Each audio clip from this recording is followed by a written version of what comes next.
अस्सलाम वालेकुम वरहमतुल्लाहि वबरकातुहू। तो डियर स्टूडेंट्स, आज का जो हमारा टॉपिक है it is the Coulomb's law. इससे पहले हमने इलेक्ट्रोस्टैटिक्स में डिस्कस किया है what is electrostatics, what is electric charge, what are the different methods of charging a body, और लास्ट पे हमने डिस्कस किया था properties of electric charge. Okay, अब एक बहुत ही इंपॉर्टेंट प्रॉपर्टी जो इलेक्ट्रिक चार्ज की that electric charges exert force on each other. हमने पढ़ा है like charges repel each other and unlike charges attract each other. Now for example हमारे पास दो चार्जेस हैं, we have two charges Q1 and Q2 separated by some distance. अब ये तो हमें पता है कि इनके बीच में फोर्स है, they exert forces on each other, but how much amount of force, what is the magnitude of force between the two charges, ठीक है ना। So that is calculated by using Coulomb's law. तो Coulomb's law जो है ये basically हमें क्या देता है, it uses force between the two charges. तो पहले हम इसकी स्टेटमेंट समझते हैं, ठीक। अब देखिए यहां पे कूलम्ब्स लॉ की स्टेटमेंट क्या है, आप लिखोगे स्टेटमेंट को, it states that it states that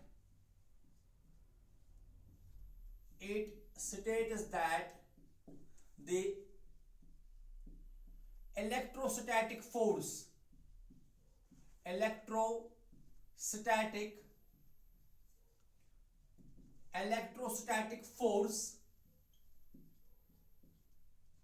between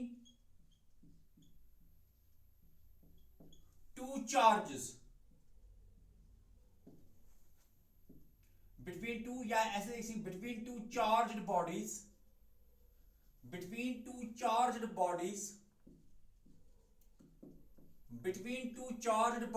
is directly proportional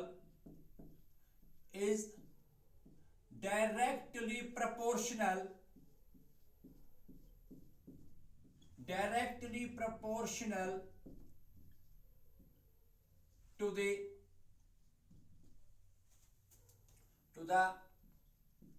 product of magnitude of charges, to the product of magnitude of charges and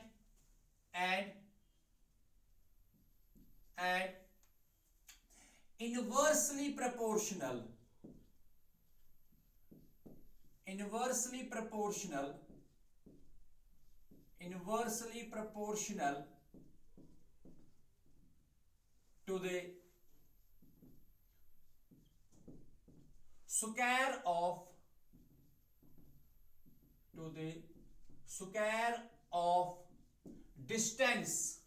to the square of distance between them,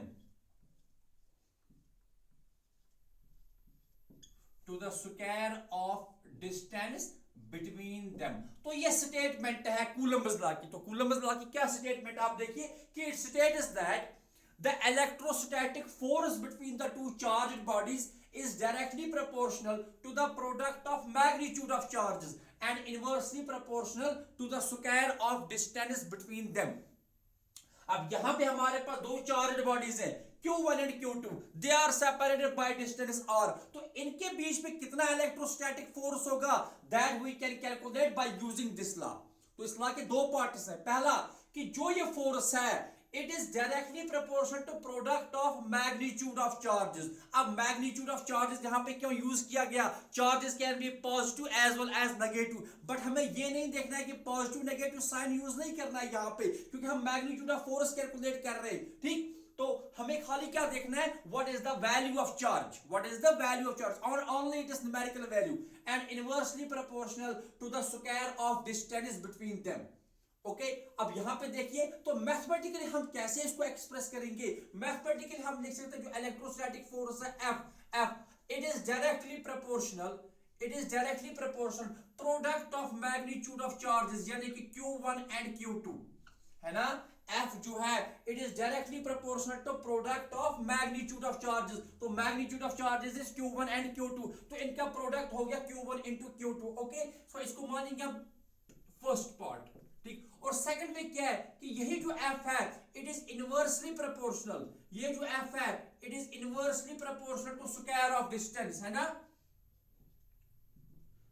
it is inversely proportional to square of distance. देखिए according to Coulomb's क्या है, force is according to Coulomb's law this electrostatic force जो है it is directly proportional to product of magnitude of charges and this force is inversely proportional to square of distance between them. तो हमने लिखा F directly proportional to Q1 into Q2 and F inversely proportional to R square. तो जब हम इन दोनों equations को combine करेंगे, जब हम इन दोनों इक्वेशंस को कंबाइन करेंगे so we can write F is directly proportional to product Q1 Q2 and divide by करेंगे किससे, R स्क्वायर के साथ। ओके, अब हम यूज करेंगे यहां पे क्या है, हम इस प्रोपोर्शनलिटी साइन जो है इसको रिप्लेस करेंगे और यहां पे हम यूज करेंगे कि F इज इक्वल टू कोई कांस्टेंट जो है और यहां का कांस्टेंट जो है उसको हम रिप्रेजेंट करते हैं by K। F is equal to K Q1 Q2 by R square। So this is the mathematical form of Coulomb's law। F is equal to K, इसको आप नोट करके रखेंगे, F is equal to K Q1 Q2 by R square। Please आप यहां तक note कीजिए। Okay, तो हमने क्या किया, सबसे पहले हमने स्टेटमेंट डिस्कस की कि स्टेटमेंट क्या है, that the force between the two charges is directly proportional to product of magnitude of charges and it is inversely proportional to square of distance between them, है ना। तो यहां पे ये 1 by r स्क्वायर, इसका मतलब क्या हो गया, इनवर्सली प्रोपोर्शनल टू। जब हमने इन दो इक्वेशंस को कंबाइन किया तो हमें मिला F directly proportional to Q1 Q2 by R square. तो यहां पे हम इस प्रोपोर्शनल के साइन को हटाएंगे, हम इज इक्वल टू लिखेंगे और एक कांस्टेंट यूज करेंगे। यहां पे जो कांस्टेंट यूज होता है इट इज K और K Q1 Q2 by R square. ठीक, अब ये तो हमारे पास ला है, तो इसको Q1 Q2 और R तो हमें देखे होंगे और K क्या चीज है, K इज ए कांस्टेंट और इस कांस्टेंट को कहा गया इलेक्ट्रोस्टैटिक फोर्स कांस्टेंट और कूलम्बस कांस्टेंट। K क्या है, K is electrostatic force constant और कूलम्बस कांस्टेंट। अब देखिए ऐसा ही एक लॉ आपने 11th क्लास में पढ़ा होगा, न्यूटन्स लॉ ऑफ ग्रेविटेशन। वहां पे आप लिखते हो व्हाट इज दैट लॉ, कि force between the two masses it is equal to G m1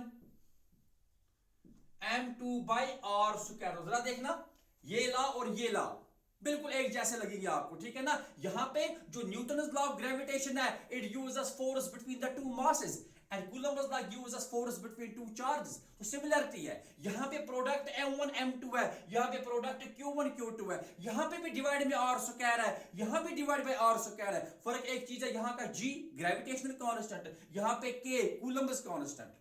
okay, अब आप एक बात ध्यान रखेंगे कि G जो है इट इज यूनिवर्सल, इसका वैल्यू हर जगह सेम है। G का वैल्यू कितना होता है, very good, G is equal to 6.67 into 10 raised to power minus 11। अगर आपको याद होगा G किसके बराबर होता है, 6.67 into 10 raised to power minus 11।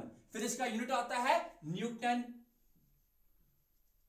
Metre square पर केजी स्क्वायर, है ना। ये आपने 11th में पढ़ा है इससे पहले। बट K जो है, K is electrostatic force constant और Coulomb's constant, it is not universal। G is independent, ये मीडियम के इंडिपेंडेंट है, ठीक है ना। आप दो बॉडी जिनका मास होगा कुछ, उनको एयर में रखिए, वैक्यूम में रखिए और किसी मीडियम में रखिए तो ये G का वैल्यू सेम आता है। बट K जो है इट्स वैल्यू डिपेंड्स, इसका वैल्यू डिपेंड करता है, मीडियम पे डिपेंड करता है, इसका value it also depends on the system of units. आप फिलहाल यहां तक नोट करेंगे, आगे पढ़िए। ओके, हमें क्या मिला, F is equal to K Q1 Q2 by R square। What is this S?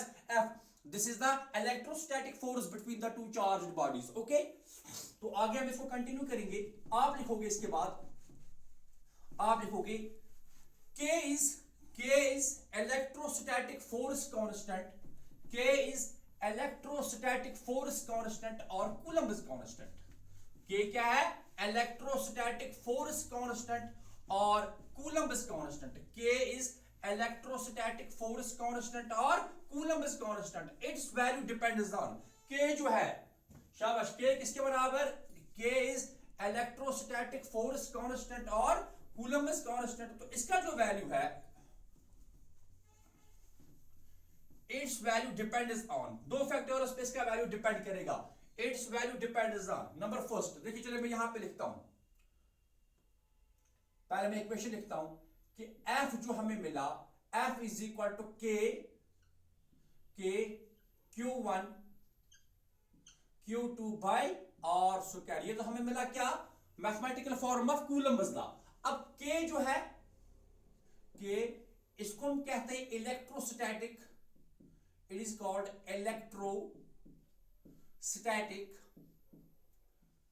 Electrostatic force constant, electrostatic force constant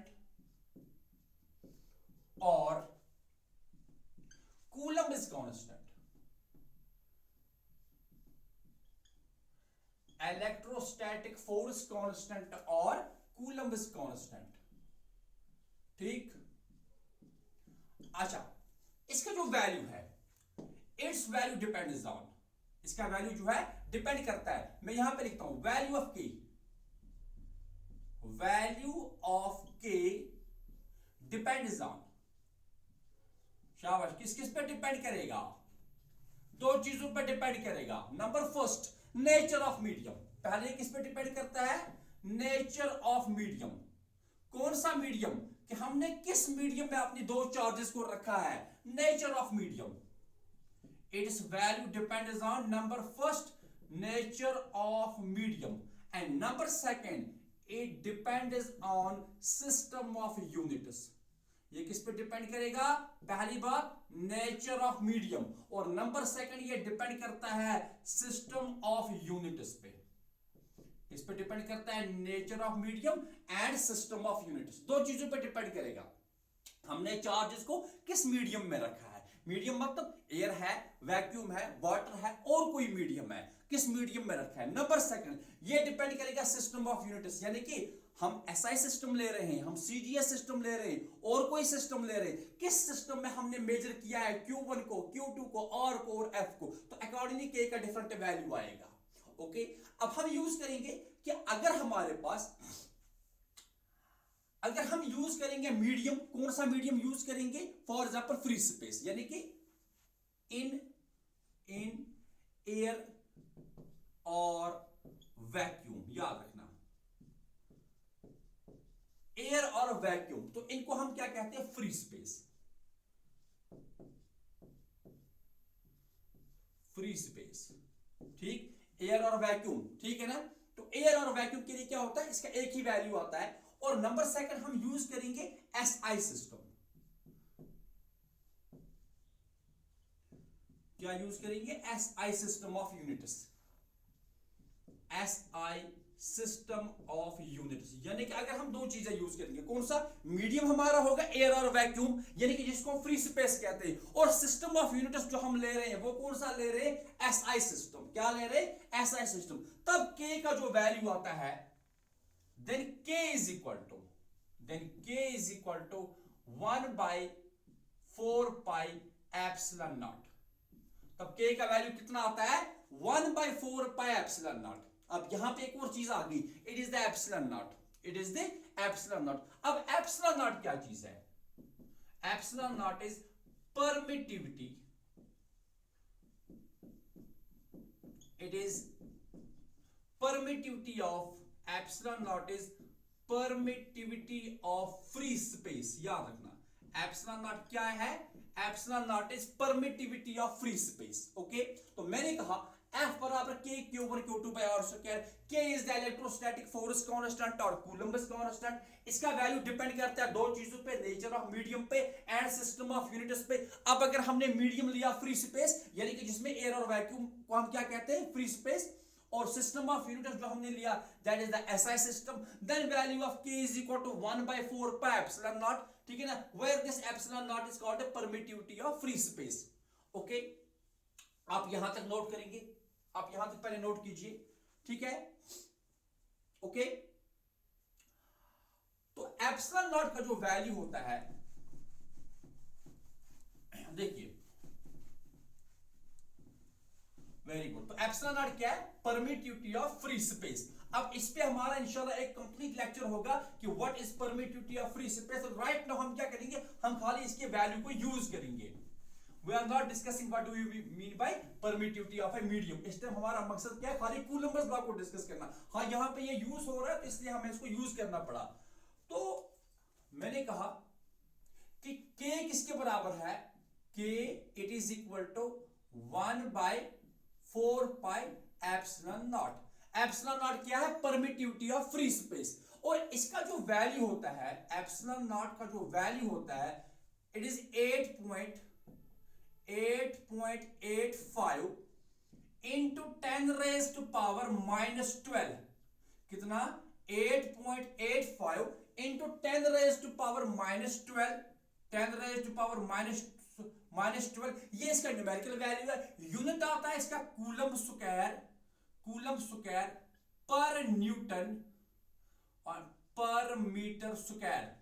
कितना, 8.85 into 10 raise to power -12 coulomb square पर न्यूटन पर मीटर स्क्वायर। ये किसका वैल्यू है, epsilon naught का value है। तो इस हिसाब से फिर k किसके बराबर आ गया, वेरी गुड। तो k किसके बराबर आएगा, k इज इक्वल टू 1, देखना k किसके बराबर आएगा, 1 डिवाइडेड बाय 4 मल्टीप्लाई पाई, किसके साथ करेंगे, मल्टीप्लाई इसको पाई के साथ। पाई इज 3.14 और मल्टीप्लाई हो गया, शाबाश। एप्सिलॉन नॉट का value 8.85 into 10 raise to power -12, ठीक। और यहां पे इसका यूनिट क्या है, किसका यूनिट है, ये तो इसका यूनिट है ना एप्सिलॉन नॉट का वैल्यू। तो यहां पे आएगा कूलम स्क्वायर पर न्यूटन पर मीटर स्क्वायर, ये 1 है ना, okay.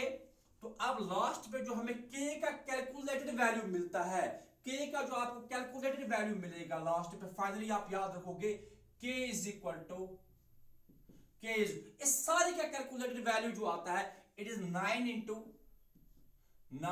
Into 10 raise to power 9।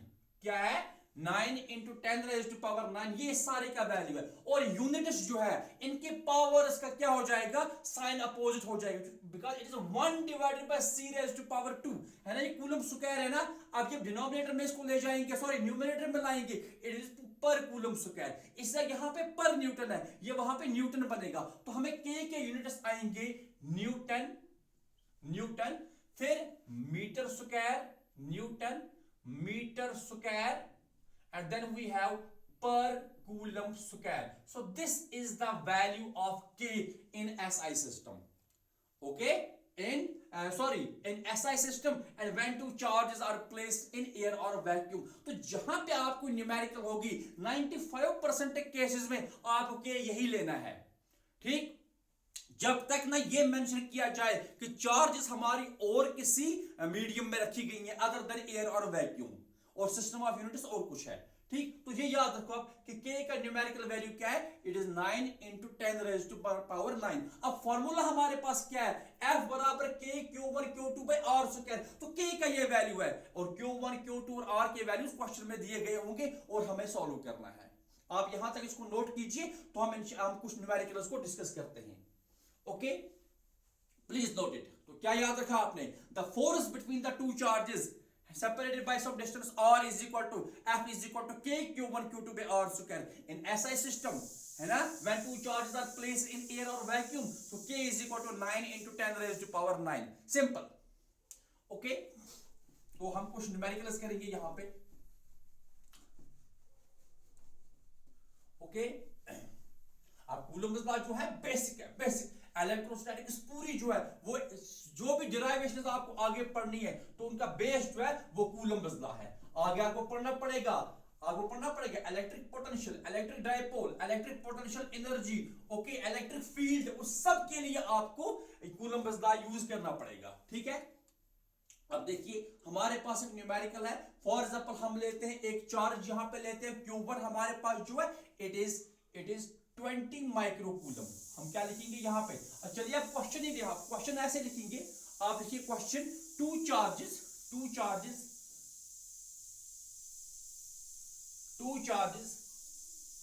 20 microcoulomb and 30 microcoulomb. मैं यहां पे लिखता हूं 20 माइक्रोकूलम और ये वाली जो है इट इज 30 माइक्रोकूलम और separated by a distance of 30 centimetre, यानी इनके बीच की दूरी जो है इट इज 30 सेंटीमीटर।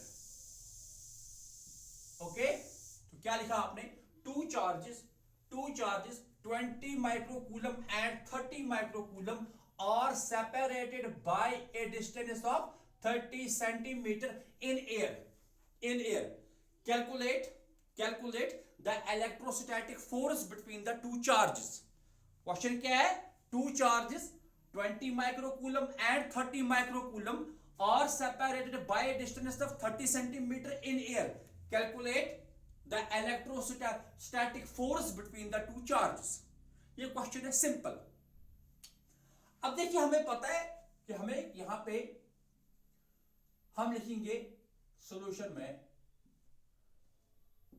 फॉर्मूला क्या है हमारे पास, फॉर्मूला हमारे पास है कि एफ जो है, एफ फोर्स जो है it is K Q1 Q2 divided by R square. This is the formula, simple, सबसे आसान, बिल्कुल इजी।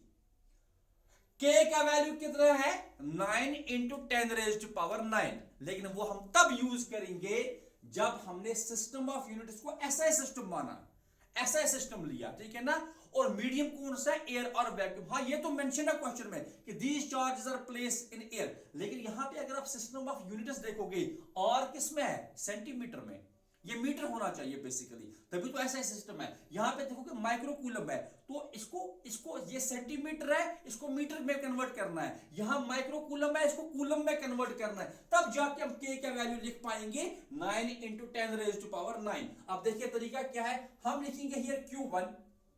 देखना ये बहुत इंपॉर्टेंट होता है यूनिट कन्वर्जन, बस जिसको ये आ गया उसके लिए हर एक न्यूमेरिकल इजी है। Q1 कितना है यहां पे 20 microcoulomb. Now what is micro, ये तो एक प्रीफिक्स है। माइक्रो का मतलब कितना होता है, 10 रेज टू पावर -6, तो ये बन जाएगा 20 into 10 raise to power -6 coulomb. Okay, 20 microcoulomb है ना, तो हो गया 20 इंटू 10 रेज टू पावर -6। इसी तरह से Q2, अच्छा Q2 कितना है, Q2 कितना है 30, इट इज 30 माइक्रोकूलम। अच्छा फिर क्या बन जाएगा ये, very good, it is equal to now 30 into 10 raise to power -6 coulomb, हो गया ये भी। अब तीसरा क्या है, डिस्टेंस आर, आर कितना है, R is equal to 30 centimetre, R is equal to 30 centimetre, so it is 30। अच्छा सेंटी कितना होता है, 10 रेज टू पावर -2, तो मल्टीप्लाई हो जाएगा 10 रेज टू पावर -2 और यहां पे मीटर आ गया। अब हमने हर एक क्वांटिटी को ऐसा सिस्टम में एक्सप्रेस किया। नाउ वी कैन राइट के कितना होता है, वेरी गुड, के कितना होता है, हाँ के का वैल्यू कितना होता है, के तो हमें पता ही है, के बराबर होता है 9 इंटू 10 रेज टू पावर 9, है ना। के का वैल्यू कितना है, 9 इंटू 10 रेज टू पावर 9। फिर यूनिट क्या लिखेंगे, न्यूटन मीटर स्क्वायर, और यहां पे आएगा पर कूलम स्क्वायर। ठीक, तो अब यूज करेंगे हम यहां पे लिखेंगे, वेरी गुड, तो क्या मिलेगा हमें, F बराबर, अच्छा के बदले क्या लिखेंगे, 9 into 10 raise to power 9, multiply करेंगे Q1 से 20 into 10 raise to power -6, multiply करेंगे Q2 से 30 into 10 raise to power -6, divide करेंगे और के स्क्वायर के साथ, क्योंकि और स्क्वायर है फॉर्मूला में, ये बात खास क्या रखना। यहां पे r का वैल्यू कितना है, r is 30 into 10 raise to power -2, लेकिन इस सारे का स्क्वायर है ना। f क्या है, k Q1 Q2 by r square, तो r का वैल्यू है 30 इंटू 10 रेज टू पावर -2, लेकिन हमें तो फॉर्मूला में r स्क्वायर है, इसलिए इसका होल स्क्वायर आ जाएगा। अब ये सिंपल मैथमेटिक्स है, ये सॉल्व करना है, तो f बन जाएगा, देखिए ये 9 ऐसे रहने देते हैं, 9 मल्टीप्लाई करेंगे इधर का 20 और ये वाला 30, सो 20 इंटू 30 इट इज 600, कितना 600, और मल्टीप्लाई हो गया यहां 10 रेज टू पावर -6 और यहां भी 10 रेज टू पावर -6, तो हो गया -12, और यहां का 10 रेज टू पावर +9, सो -12 और +9 यह आ गया 10 रेज टू पावर -3, है ना। बेसिस सेम, तो पावर्स ऐड हो गए यहां पे इन केस ऑफ मल्टीप्लिकेशन, और डिवाइड करेंगे 30 का स्क्वायर कितना आ गया 900 multiply by 10 raise to power -2 का स्क्वायर, तो it is 10 raise to power -4 यहां पे।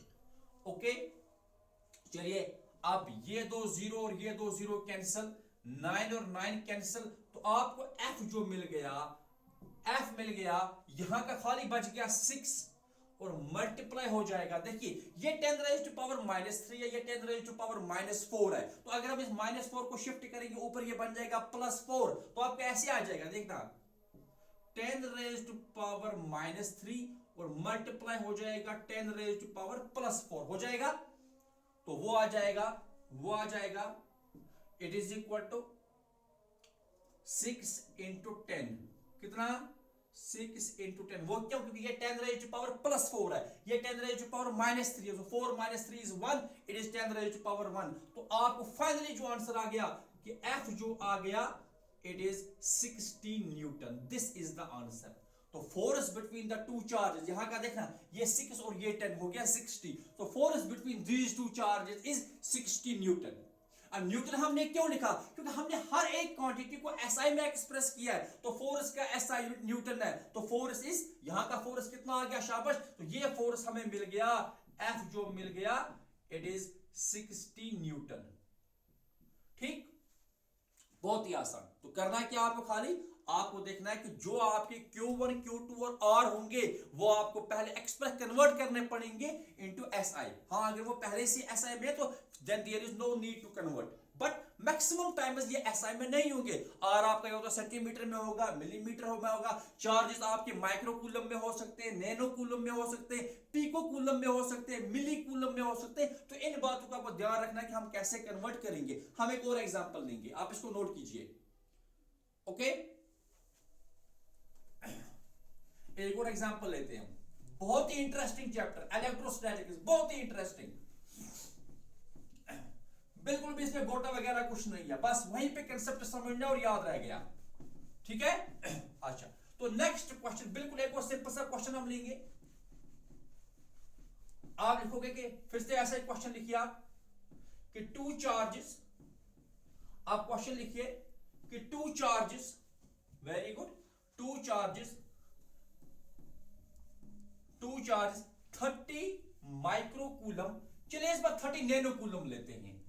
टू चार्जेस 30 नैनोकूलम एंड 40 नैनोकूलम, 30 और 40, टू चार्जेस 30 नैनोकूलम एंड 40 नैनोकूलम, 30 और 40 are separated by a distance of 20 centimeter in vacuum, ठीक, तो calculate the electrostatic force between them. देखना, देखिए ये एक चार्ज है, यहां पे एक और चार्ज है, ये जो है ये 30 नैनोकूलम और ये वाली जो है ये है 40 नैनोकूलम, और इनके बीच की जो डिस्टेंस है r, इट इज 20 सेंटीमीटर। और ये सारा सिस्टम हमने रखा है वैक्यूम में, किसमें रखा है, वैक्यूम में, वैक्यूम में। तो क्वेश्चन क्या है कि two charges 30 nanocoulomb and 40 nanocoulomb are separated by a distance of 20 centimeter in vacuum. Calculate the electrostatic force between the two charges. Okay? शाबाश, तो सॉल्यूशन लिखेंगे आप, वेरी गुड। तो सॉल्यूशन में क्या लिखेंगे, तो सॉल्यूशन क्या लिखेंगे, वेरी गुड। तब जरा देखिए आप, F क्या होता है, फोर्स किसके बराबर है, बेसिक फॉर्मूला क्या है फोर्स के लिए, F is equal to K Q1 Q2 by R square. चलिए जी, K तो 9 इंटू 10 रेज़ टू पावर 9 है, ऐसा है सिस्टम में। अब Q1 देखिए यहां पे, अच्छा Q1 किसके बराबर है 30 नैनो कूलम। अच्छा नैनो क्या, नैनो इज आल्सो प्रीफिक्स, और नैनो का मतलब कितना होता है, नैनो कितना होया, नैनो होता है, हाँ नैनो कूलम, नैनो कितना होता है 10 रेज टू पावर -9, तो ये बन जाएगा 30 into 10 raise to power -9 coulomb, हो गया नैनो। इसी तरह से Q2, Q2 भी कितना आ गया, Q2 कितना है 40, तो इट इज 40 नैनो कूलम, तो ये बन गया 40 into 10 raise to power -9 coulomb, ठीक। और डिस्टेंस कितनी है 20 centimetre, so it is 20 into 10 raise to power -2 metre, okay. बस अब तो आसान हो गया, अब यूज ही करना है हमें, तो हम लिखेंगे F बराबर K का वैल्यू कितना 9 into 10 raise to power 9, multiply करेंगे Q1 से 30 into 10 raise to power -9, multiply करेंगे Q2 से 40 into 10 raise to power -9, whole divide करेंगे R के स्क्वायर के साथ 20 into 10 raise to power -2 whole square. बात समझ आ रही है, हमने कुछ नहीं किया, बस वैल्यूज यहां पे पुट किया हमने। F बराबर K का मतलब 9 into 10 raise to power 9, Q1 का value 30 into 10 raise to power -9, Q2 हो गया 40 इंटू 10 रेज टू पावर -9, और हो गया 20 इंटू 10 रेज टू पावर -2, इस सारे का स्क्वायर। अब तो बिल्कुल आसान काम है, वेरी इजी नाउ। अब जरा देखिए F बराबर हो गया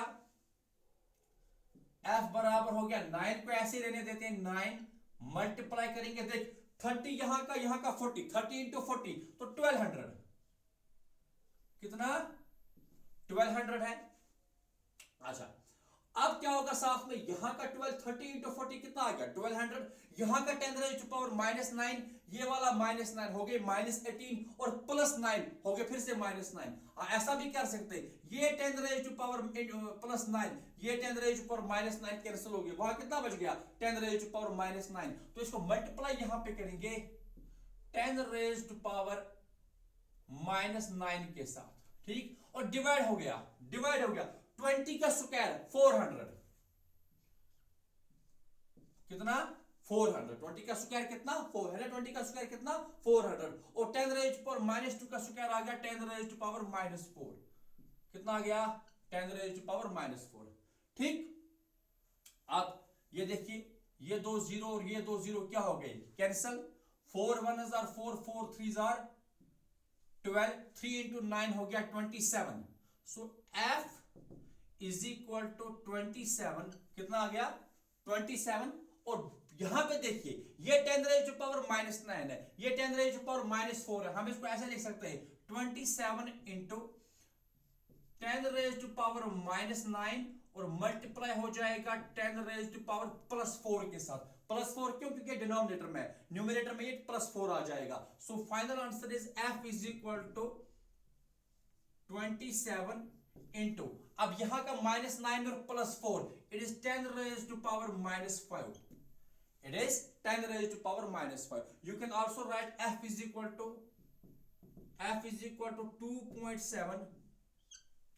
2.7 और मल्टीप्लाई हो जाएगा अब 10 रेज टू पावर -4 से, और यहां पे ये आएगा Newton, so this is your final answer. Okay, so in this way we have calculated the force between these two charges. तो आज हमने क्या डिस्कस किया, what is Coulomb's law, इसकी स्टेटमेंट क्या है, मैथमेटिकली हम इसको कैसे एक्सप्रेस करेंगे, and how we use this law to calculate the force between the two charges. तो इंशाल्लाह आगे हमें पढ़ना है Coulomb's law in vector form and superposition principle, और आगे बहुत सारी इंपॉर्टेंट न्यूमेरिकल्स हम डिस्कस करेंगे। Thank you very much.